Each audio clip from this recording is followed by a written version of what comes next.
짠. 그래서 체린이서 축구 재밌게 봤어요? 네. 그래. 하여튼 그렇다. 그렇죠. 시간 끝날 당일이니까 다음 날. 아 다음 날부터. 12시잖아. 근데 그래 12시면 다음 날이지. 아, 미리 먹어. 축구라는 게 그 할 때 기세가 중요하긴 하거든요. 예, 기세가 있으면 그걸로 이길 수 있어요. 그러니까 당연히 실력이 중요하긴 한데 실력이 약간 딸려도 기세로 이길 수 있거든요. 왜냐면 이게 축구가 뭐를 형성한 거냐면 전쟁을 형성한 거예요. 전쟁, 전투요, 전투. 배틀필드. 네, 그래서 배틀필드를 이렇게 축약해 놓은 거라서 당연히 그 무기 체계나 뭐 이렇게 좋으면 또 당연히 잘 이기죠. 그건 맞는데 무기 체계가 딸려도 내가 죽자고 달려들면 이길 수도 있거든요. 네, 그래서 축구도 그래요. 사실 축구도 수비수가 죽자고 달려들면요, 공격수 입장에서는 약간 깜놀하는 게 있어요. 이렇게 쟤들 왜 이래 이러는 게 있어요. 정말로 그 사람이라면. 그래서 이제 그렇다고 하면 사실은 이 실력이 객관적으로 떨어진 팀도 이길 수 있어요. 근데 이제 그러기 위해서는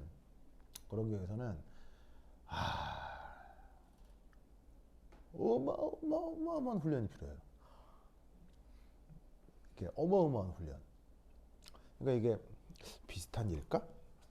이게 그 현대 전투에서 그러니까 거대한 전략이 필요한 전쟁 말고요. 국소 지역의 전투.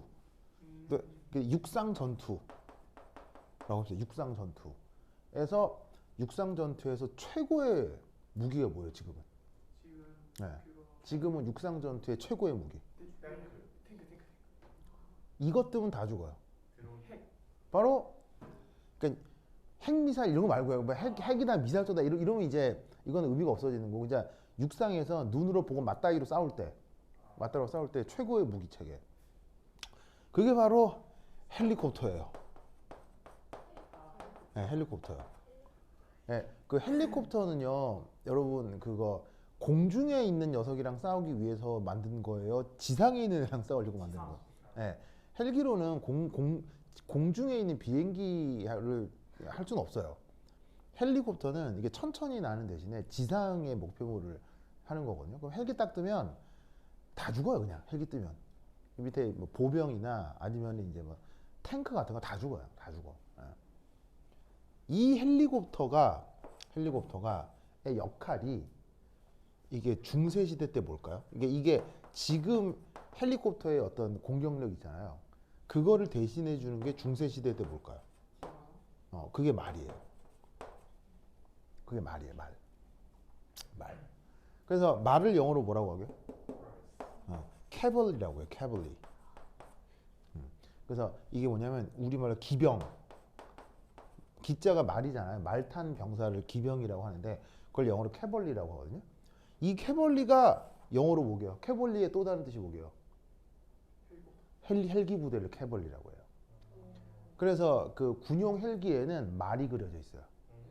그래서 군용 헬기 뒤에 꼬랑지에는 말이 항상 그려져 있는 게 헬리콥터가 과거 기병의 역할을 하기 위해서요. 그러면 과거 중세전에서 이 말 탄 기병이 굉장히 무섭다는 거죠. 이게 얼마나 무섭냐면 역사의 기록에 의하면 말 한 마리 있잖아요. 기병 하나가 보병 몇 명을 죽였게요. 보병. 놀라지 마세요. 30명? 생각해봐. 내가 헬기 조종사야. 기관총 달고 드르륵 갈겼어. 정답. 300. 좀 더 써봐. 붙었어요? 정답 1000. 3,000명이에요. 1000이요? 말 하나가 보병 3,000명을 도륙낼 수 있어요. 정말로. 상상이 안 되죠. 근데 상상이 안 되는 게 아니라 여러분, 말이라고 하는 애는 싼 애예요, 비싼 애예요? 엄청 비싼 애예요. 왜냐면 말 하나도 가격이 비쌀 뿐더러 말은 유지비가 무지막지하게 들어요. 말이 하루에 쌀을 반 가마니씩 먹거든요. 쌀 40kg가 한 가마인데 말이 하루에 그 20kg씩 먹어요, 쌀을. 그러니까 이게 과거 중세는 농업 생산성이 낮았잖아요. 말 하나 키운다는 게 이게 돈이 무지막지하게 들어가는 거예요. 그럼에도 말을 쓸 수밖에 없는 이유가 이 막강한 전투력 때문인 거예요. 이게 왜 그러냐면 말이 시속 얼마로 뛰는 줄 아세요? 말이 최고 속력 시속 50km로 뛰어요. 그럼 말 몸무게가 대략 1톤이 넘거든요. 그럼 여러분 1톤 트럭이 전속력으로 1톤 트럭이 시속 50이나 60km로 그 트럭이 여러분한테 돌진한다고 쳐보세요.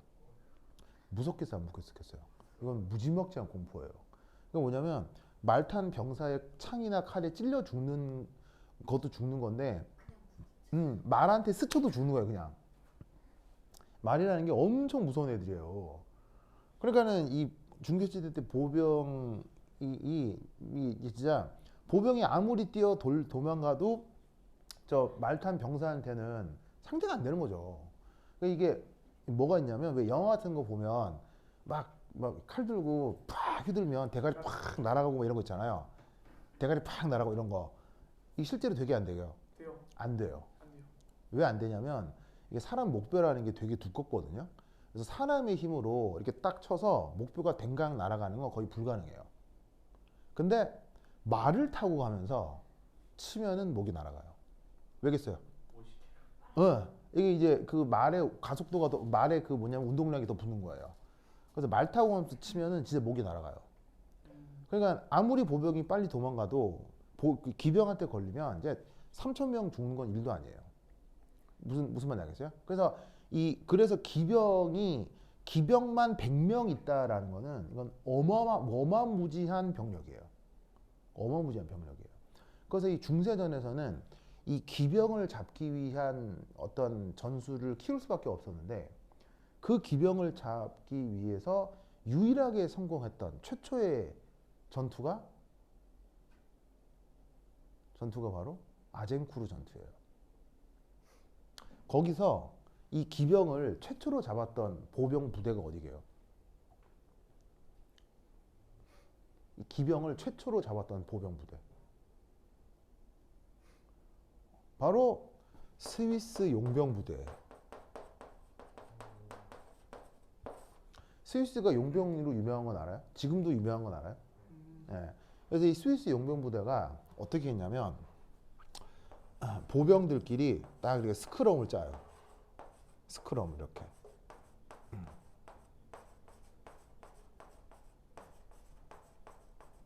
그래서 한 10명에서 20명 정도의 보병이 스크럼을 짜요. 스크럼을 짠 다음에 긴 창 있잖아요. 네. 네, 긴 창을 앞으로 딱 들이대는 거예요. 네, 그래서 이 뭐냐면 돌진해오는 말 앞에서 딱 버티는 거예요. 네. 그러면 이제 말이 놀라서 어떻게 되냐면 히히 하다가 말이 놀란 바람에 말 타고 있던 기수가 떨어지거든요.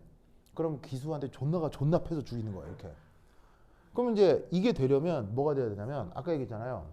1kg짜리 1톤짜리 트럭이 시속 60km 달려오는 공포를 이겨야 된다고요.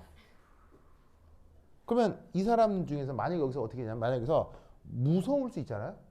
그럼 이 중 하나가 이탈하잖아요. 이탈하면 말이 얘만 탁 와서 죽이는 거예요. 한 바퀴 쭉 돌았다가 또 뱅뱅 돌아요.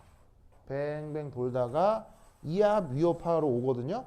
그때 또 하나 도망가면 또 가서 딱 죽이는 거예요. 그러니까 말한테 걸렸을 때는 도망가면 전멸인 거예요. 도망가면 전멸이에요. 그래서 이 전략을 세우려면 첫째, 말에게서 절대로 공포를 느껴서는 안 되고 절대 도망가면 안 돼요. 네. 그래서 어떻게 되냐면 도망가지 못하도록 서로가 서로를 밀어요. 이렇게 밀어. 그래서 완전히 어깨하고 어깨를 꽉 붙여가지고 미는 거예요. 그럼 어떻게 되냐면 서로 미는 힘이 너무 세가지고 스위스 용병 기록을 보면 그 뭐냐면 연습하는 과정에서 중간쯤 있는 사람들이 기절했다. 뭐 이런 기록들이 있을 정도로 서로 이제 스크럼 짜는 거예요. 그러면 말이 와서 놀래가지고는 말을 쓰러뜨리고 막 죽이고 했던 거죠. 그러면 사실 생각해보면 간단한 전술이잖아요. 간단한 전술인데 왜 다른 나라 병사들을 못하고 스위스 용병만 저걸 했을까요? 바로 스위스 용병은 이게 생계가 걸렸기 때문이에요. 왜 스위스가 용병을 해요? 네, 바로 가난해서요. 스위스는 너무 가난해서요. 굶어 죽기가 다반사였어요. 그래서 스위스 사람들은 알아요. 가난과 굶주림이 얼마나 무서운지를. 그래서 어떻게 했냐면 여기에서 한 명 이탈하잖아요.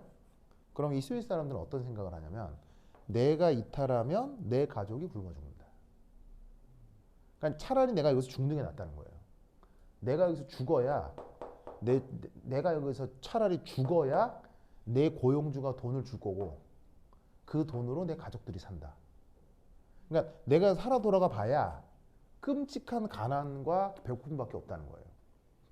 그러니까 여기서 다 버티는 거예요. 무슨 말인지 알겠어요? 그리고 재밌는 건 스위스 용병이 또 중요한 건 대를 물려서 하는 가업이거든요. 아빠가 용병이면 할아버지 용병이면 아빠 용병, 아들 용병인 거예요. 왜 그럴 수밖에 없냐면 스위스 용병이 이렇게 명성이 자자해요. 그럼 의뢰가 계속 들어오는 거예요. 그러면 할아버지 용병, 아빠 용병, 내가 용병이 되는 거지. 그런데 내가 만약에 여기서 싸우다가 도망갔어. 그럼 의뢰가 들어오겠어, 안 들어오겠어? 안 들어오는 거야. 그러면 가난의 대물림이 되겠지. 그 공포가 못 도망가게 만드는 거예요. 그러니까 세상에서 제일 무서운 공포는 배고픔이에요. 배고픔 공포. 그래서 이 사람들이 이런 식으로 죽기를 각오하면 말도 이길 수 있다는 얘기예요. 축구도 마찬가지예요. 네. 그래서 그렇게 기세로 죽기를 각오하면 이길 수 있거든요. 그렇게 해서 우리가 계속 이겼던 월드컵이 어디예요? 그게 2002년이에요. 그래서 2002년도의 전술은 이런 전술이에요. 죽기를 각오한 전술. 그래서 2002년 그때 축구를 보면 되게 눈물 나요. 막 보면. 근데 요즘은 이런 걸 할 수가 없어요. 왜냐하면 이미 우리 선수들이 연봉이 너무 높잖아요. 그 무슨 말 알겠죠? 예. 예. 그러니까 다른 방식의 이제 우리의 축구 전술이 필요한데 이번에 축구를 하는 거 보니 벤투 감독이 그걸 잘 해낸 것 같아요. 그러니까 이제 우리의 조직력을 이용해서 차곡차곡 빌드업을 해가지고는 맨 뒤에서부터 패스를 통해서 기회를 만들어나고 이렇게. 그리고 맨 최전방에 정말 재능 있는 선수들이 해결을 해주고 이런 2002년하고는 매우 다른 방식의 축구를 보여주더라고요. 근데 매우 성공적인 것 같아요. 그래서 되게 그 희망적인 것 같더라. 축구를 되게 잘하더라. 이런 느낌인 거죠. 그럼 과연 이제 브라질도 이길 수 있느냐? 거기 애들도 사실 목숨 걸고 축구하거든요. 브라질 애들도. 그래서 어떨지는 모르겠으나 뭐 여하튼 예.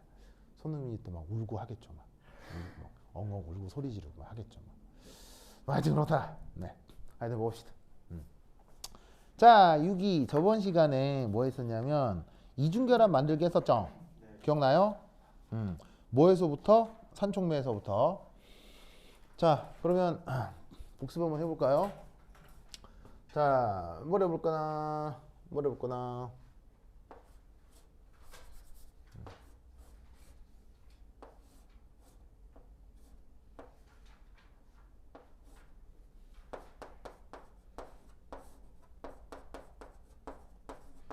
자, 뭐 되겠어요? 자, 뭐 돼요? 시험에 나와 이거. 시험에 나와요. 자, 뭐 만들어져? 해보세요.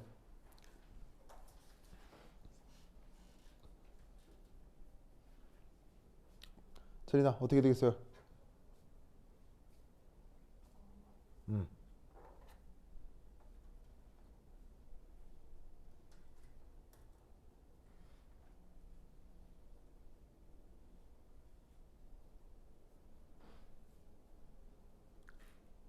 어떻게 되겠습니까?